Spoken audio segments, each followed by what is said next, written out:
Oi, gente, eu sou a Elaine e eu faço parte do Fórum das Juventudes e eu vim falar hoje um pouquinho aqui para vocês. O Fórum das Juventudes ele é um espaço de diálogo onde falamos sobre as problemáticas sociais que violam e afetam nossos direitos. O Fórum ele contribui para que a gente, enquanto juventude, tenha consciência do nosso papel na sociedade. Já participamos de espaços de tomada de decisões, a exemplo das câmaras municipais, assembleias e orçamentos. E você sabia que através dessa participação a gente conseguiu a reforma da escola Professor Antônio Gomes? Nossa luta no Fórum, ela envolve a comunidade em busca de melhorias de condições de vida.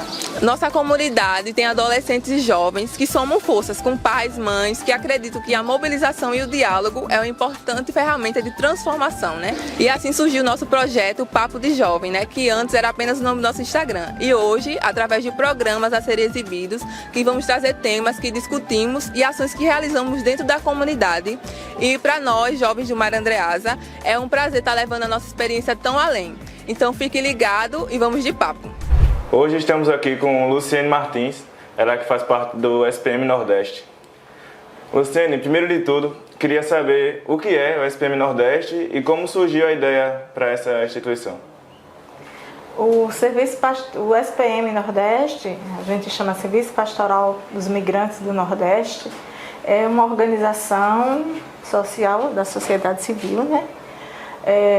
Ela foi criada formalmente em 2009, mas tem um histórico anterior. O Serviço Pastoral dos Migrantes, ele tem como missão trabalhar com os migrantes, principalmente.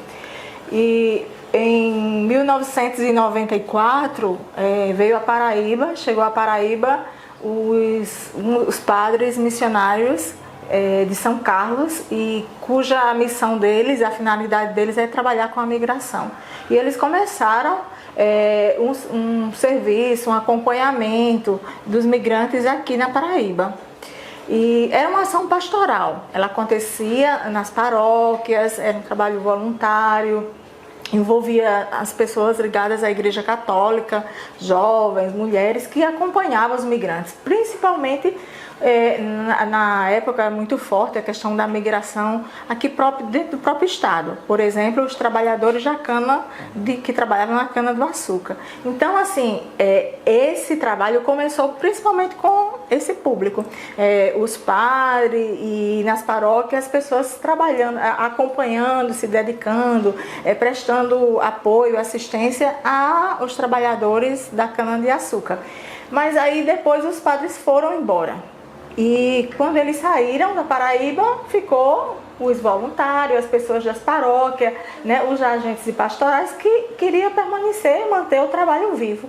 E aí um grupo de pessoas que já faziam essa ação, resolveram criar então a entidade Serviço Pastoral dos Migrantes do Nordeste, em 2009. E quais as áreas de atuação do SPMNE? Então, o SPM Nordeste ele atua aqui na Paraíba vamos dizer, em três regiões principais, né? Nós temos uma base de atuação na região do semiárido, trabalhando principalmente com agricultoras, agricultores, com jovens também, que moram nessa região do semiárido, e apoiando ações de convivência com o semiárido. Que ações são essas? São ações que ajudam as pessoas a permanecerem na terra. Por exemplo, feiras agroecológicas, construindo tecnologias alternativas, fogões ecológicos.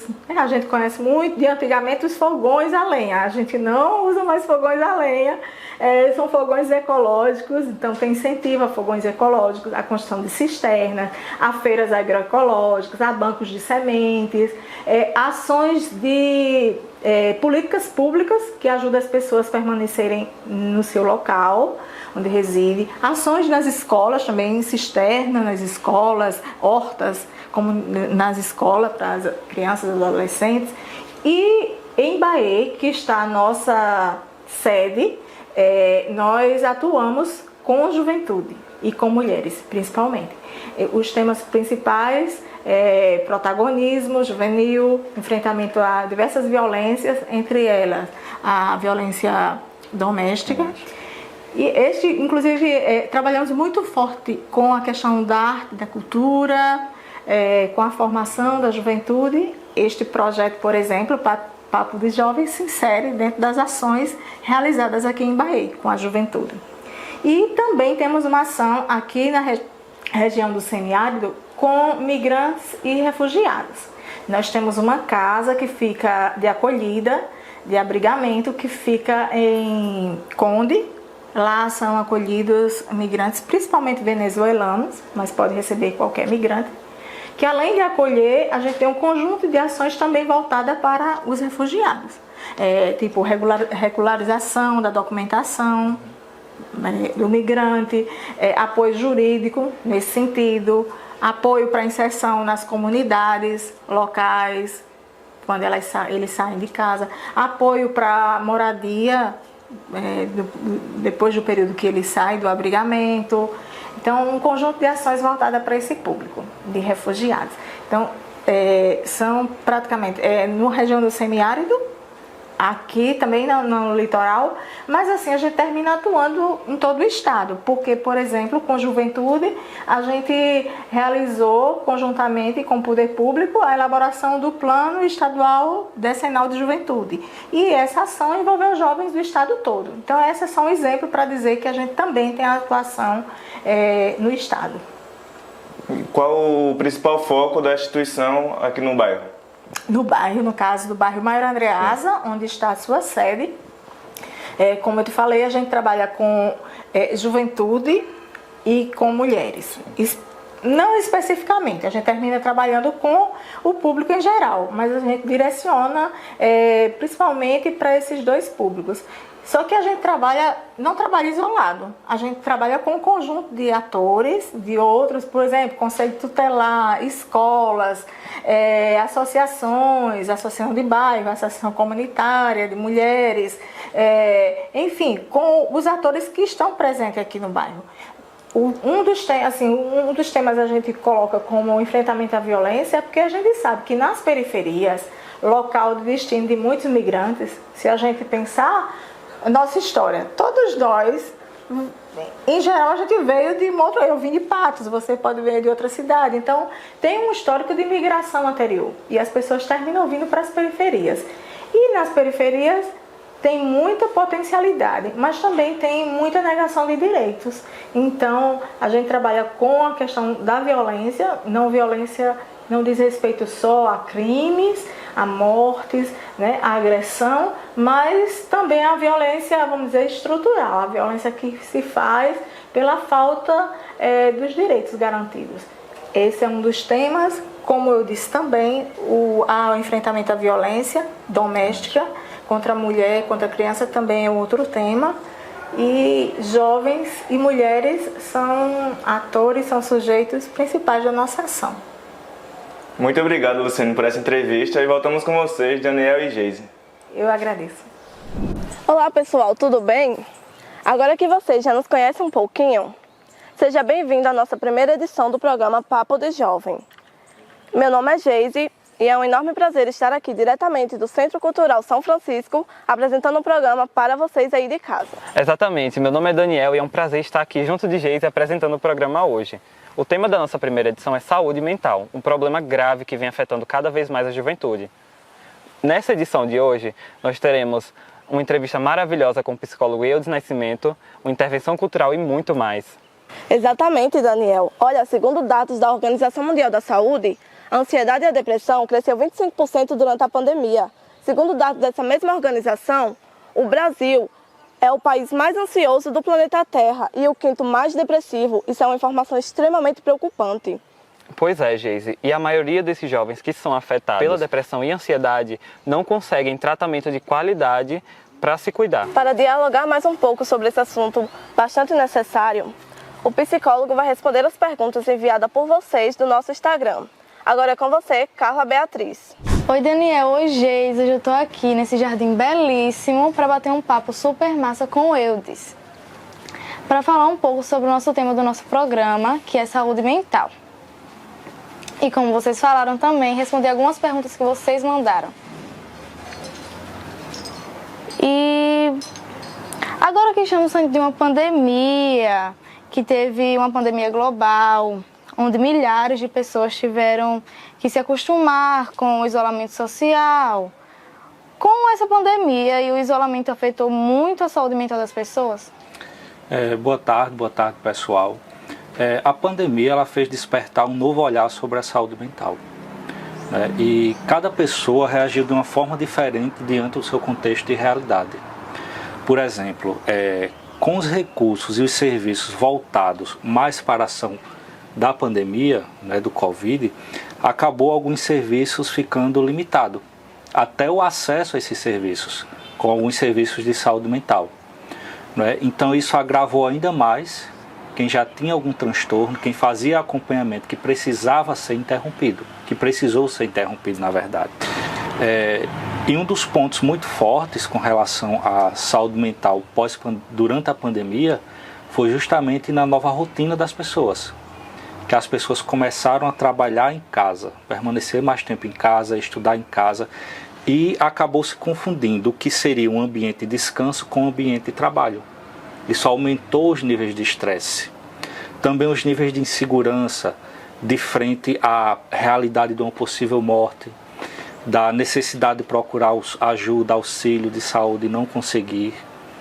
E isso acabou desencadeando e agravando, né, vários fatores, como por exemplo depressão e ansiedade. Onde a gente viu hoje, no período pós-pandemia, foi justamente um dos maiores impactos na infância e na adolescência, a gente pode ver. A questão do desenvolvimento. Jovens que entraram no amadurecimento, crianças nos anos iniciais que não tiveram contato com outras crianças. E esse período de pandemia, além dos transtornos mais comuns que surgiram, como por exemplo a ansiedade e a depressão, se deram pelo sentido da privação que se houve, pelo medo eminente de contrair a doença e vir ao óbito, à morte, né? Então, cada pessoa, ela correspondeu de uma forma diferente diante do seu meio social, da sua condição de vida e como ela lidou com os níveis de estresse. Isso fez um despertar para a saúde mental, porque as pessoas começaram a perceber o quanto a saúde mental é importante. Obrigada. Como podemos diferenciar a tristeza da depressão? Certo. A tristeza, ele é um sentimento universal, que faz parte da nossa condição humana. Tristeza, alegria, felicidade, raiva, ansiedade, fazem parte da nossa condição. E são mecanismos que nos ajudam, inclusive, a sobreviver. Então, nós podemos sim ficar tristes. Na verdade, nós devemos sentir a tristeza, né? Ou seja, a tristeza ela é um sentimento que se apresenta em alguns momentos da vida. Então eu posso dizer, eu estou triste. Não quer dizer que eu sou triste. Só que a tristeza ela não nos impede de fazer as nossas atividades diárias. A tristeza não nos impede nas nossas interações sociais. De uma forma mais prática, a tristeza ela não nos atrapalha. Nós conseguimos cumprir nossas atividades profissionais, acadêmicas, sociais, estando triste. Já a depressão, ela vem a ser uma tristeza com intensidade maior. Então ela nos limita. Ela traz limitações, tanto na nossa vida social, nossa vida profissional, nossa vida acadêmica. Então a depressão ela parte desde uma depressão leve, moderada, até um transtorno depressivo maior, que é o momento mais intenso da depressão. Então a tristeza ela passa, ela é um momento. Já a depressão são momentos que duram mais tempo, chegando a durar até meses e anos. Por isso a depressão é importante também se ter o tratamento correto e o acompanhamento correto. Então, uma pessoa depressiva, uma pessoa triste, não significa que ela está com depressão. Mas se a pessoa que está triste sente-se que pode estar num quadro depressivo, isso é um sinal que nós devemos prestar mais atenção a essa pessoa. Sim, entendo. E com relação à ansiedade? Como podemos controlar ela? Olha, a ansiedade, ela é um sentimento comum e necessário. A ansiedade é que nos motiva a buscar os nossos objetivos. Só que a ansiedade, ela tem ela é benéfica até um certo grau. Quando ela está acima desse grau, ela começa a trazer prejuízos sociais, prejuízos ao nosso trabalho, à nossa vida social, à nossa vida acadêmica e até o próprio adoecimento, né, sintomático. Então, a ansiedade, ela começa a dar alguns traços, alguns sinais, né, para depois a gente entrar no quadro sintomático, propriamente dito. Então, a ansiedade, ela está muito relacionada à nossa qualidade de vida. Um sono regular, alimentação regular, atividade física, ou seja, uma qualidade de vida saudável. Começa por aí, é o básico, né? Então, a partir daí, você entra para um acompanhamento terapêutico, psicológico e a medicação quando necessário. Então, existem práticas que podem diminuir os níveis de ansiedade e os níveis de tensão. Isso tanto pode ser através da terapia, psicoterapia, como também outras terapias alternativas que auxiliam nesse processo. Agora, o mais importante para se manter, se ter um controle, usando esse termo da ansiedade, é justamente você rever seus hábitos diários. Porque são justamente eles que vão impactar na intensidade dessa ansiedade, Sim. desse quadro ansioso. Porque um quadro ansioso ele pode ter vários fatores. Fatores ambientais, fatores biológicos, ou induzido por algum tipo de substância psicoativa, enfim, diversos fatores. Então, o primeiro passo é: como está a minha qualidade de vida? Como está a minha alimentação? Como está o meu sono? Eu pratico atividade física regularmente? Então, essas são as principais perguntas. E aí, nas respostas, são justamente os métodos que nós temos para conseguir trabalhar essa ansiedade. Não permitir que essa ansiedade nos limite. Porque a ansiedade ela pode evoluir. Então, você começa com um quadro ansioso, por exemplo, que é muito comum, que a gente vê a oniconfagia, que é o hábito de roer as unhas. É um sinal, né, ansioso. Puxar cabelo, né, ficar insônia, pode ser sim indícios, sinais de um quadro ansioso que está se iniciando. Até quadros mais crônicos, quando você parte para um transtorno de ansiedade generalizada, que é quando a pessoa já vem apresentar falta de ar, taquicardia, tremores, até evoluir para um quadro de pânico. Então a ansiedade ela pode ser muito complexa. E as crises de ansiedade são intensas. São crises intensas. Então quando a pessoa chega a um nível da ansiedade se tornar em um grau mais elevado, é necessário entrar com a medicação, além do processo terapêutico. Porque a medicação ansiolítica, que é geralmente usada, ela vai justamente trabalhar a contenção dos sintomas. Mas o que desencadeou aquele quadro é só através da terapia para a gente conseguir identificar a origem e orientar o sujeito a lidar com aquela situação. Sim. Eudes, quando a pessoa afetada por esses problemas deve procurar ajuda, em quais são os meios mais acessíveis de encontrá-la? O primeiro passo é procurar o serviço de saúde. Então ali ele vai ser ouvido e avaliado, e a partir daí, diante do quadro clínico dele, ele é encaminhado para o serviço especializado. Esse serviço especializado, no caso seja a psicoterapia ou a avaliação psiquiátrica, ela pode ser feita tanto na rede municipal, na rede pública, pelo SUS, como também em clínicas particulares. Então o primeiro passo é procurar o serviço de saúde mais próximo, e a partir daí eles vão fazer a avaliação e encaminhar para a especialidade. Então, Eudes, a depressão, a ansiedade e os demais transtornos são problemas taxados na forma mais popular como frescura e até mesmo falta de fé. Como podemos desconstruir toda essa ideia de que saúde mental não é relevante? Bem, Carla, esse ainda é um problema que infelizmente nós nos deparamos. É a questão da falta justamente de empatia, de não olhar o sofrimento do outro. A depressão, ela não é frescura. A ansiedade, ela não é frescura. Na verdade, ela deve ser ouvida. O sujeito que apresenta um quadro ansioso, um quadro depressivo, ele está em sofrimento. Então, muitas vezes as pessoas, de uma forma errônea e até ignorante, atribuem como frescura por não terem a capacidade de compreender o sofrimento do outro.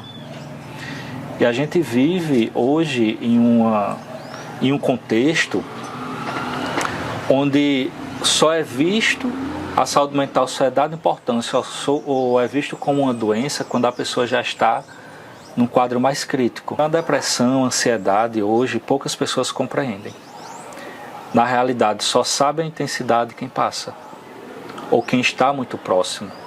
Só sabe que a depressão, quem é portador da depressão ou quem convive com a pessoa depressiva. E a ansiedade da mesma forma. Então hoje existe tanto esse preconceito de pessoas que estão próximas, com pessoas que inclusive apresentam esse quadro, de resistirem a não procurar o psicólogo, a não procurarem um médico psiquiatra, por não estarem loucas. Atribui que se tem um quadro depressivo não se deve procurar um médico, um quadro ansioso não se deve procurar um médico, porque não está louco. Então, Carla, eu diria para você que a principal forma da gente desconstruir essa ideia é através da informação. É informar as pessoas o que é a depressão, como se dá a depressão, o que acontece na ansiedade. E não só isso, mas falar a importância do profissional de saúde mental no auxílio e no acompanhamento a esses fatores. Trazendo uma experiência prática da clínica, muitas vezes quando o paciente chega para a gente no consultório, é porque ele já tentou todas as formas, todas as alternativas e não consegue mais. Então hoje a gente não recebe na clínica um paciente que ele vem apresentando sinais de um quadro de um adoecimento mental. A gente já recebe os pacientes num quadro de adoecimento propriamente dito, já num estado mais crítico, num estado mais avançado. Quando o paciente já não tem mais onde buscar recursos, onde buscar ajuda. Então, a informação seria a principal ferramenta para a gente desmistificar essa ideia de que é frescura. E também instigar as pessoas a ter um olhar mais humano para o sofrimento do outro. Buscar ouvir e acolher o outro. Sim. E você quer deixar algum recado para o pessoal que está assistindo a gente? Sim. Encerramos agora recentemente o mês de janeiro. E em janeiro a gente trabalha justamente a saúde mental, a importância da saúde mental. Embora janeiro tenha passado, mas a gente costuma dizer que a saúde mental é de janeiro a janeiro.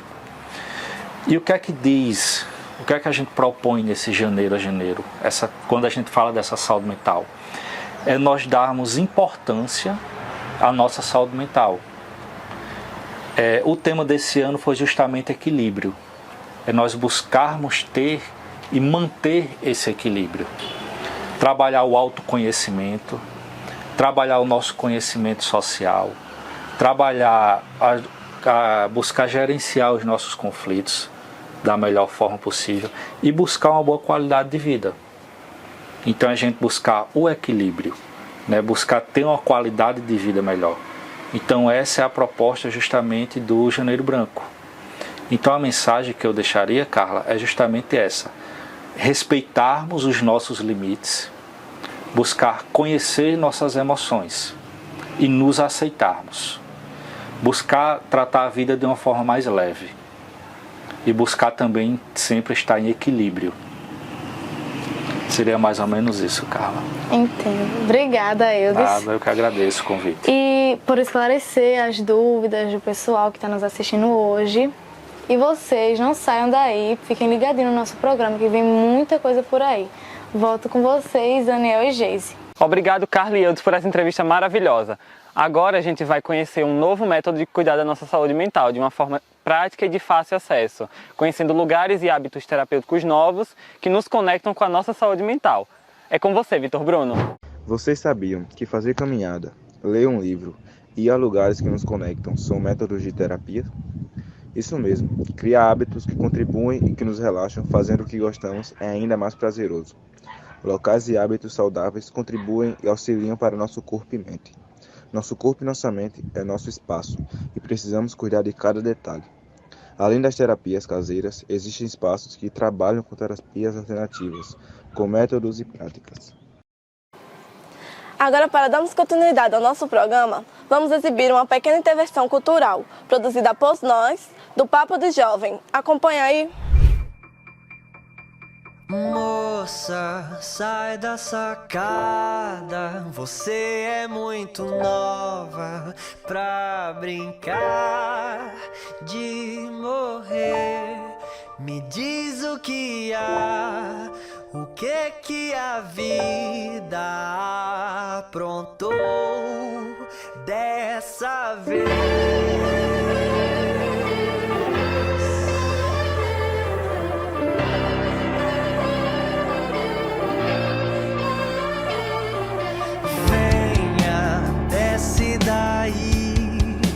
Deixa eu te levar pra um café, pra conversar, te ouvir e tentar te convencer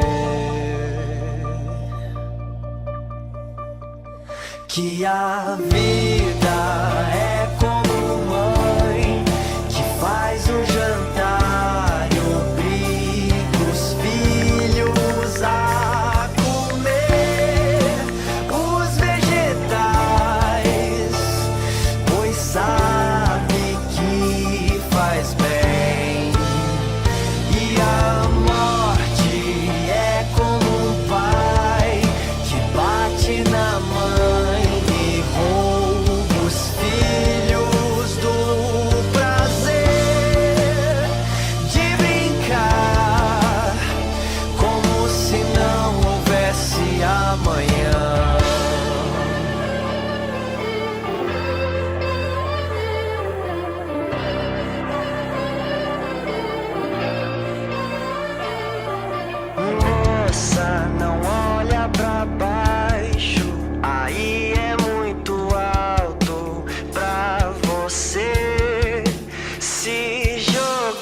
Que a vida é como mãe que faz um jantar e obriga os filhos a comer os vegetais, pois sabe que faz bem. E a morte é como um pai que bate na mãe.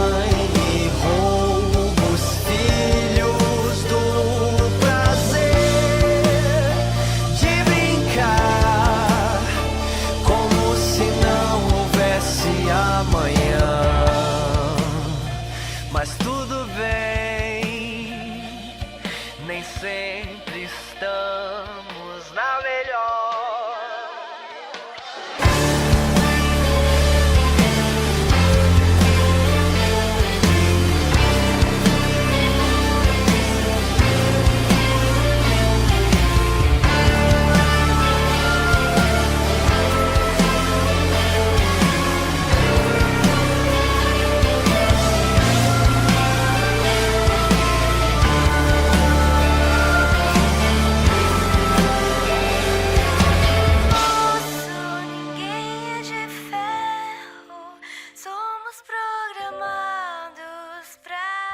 Que linda apresentação, né? É um ótimo jeito de mostrar pra gente que pedir ajuda nunca é um sinal de fraqueza. É um sinal de que juntos podemos superar os obstáculos. Bom, gente, infelizmente o nosso programa está chegando ao fim, mas não fiquem tristes. Em breve estaremos todos nós juntinhos aí com você de casa. Exatamente. Se você tem interesse em acompanhar as nossas redes sociais, acompanhe a gente no Instagram, @PapoDeJovem SPMNE, e no YouTube, Papo de Jovem. Abraço. Tchau!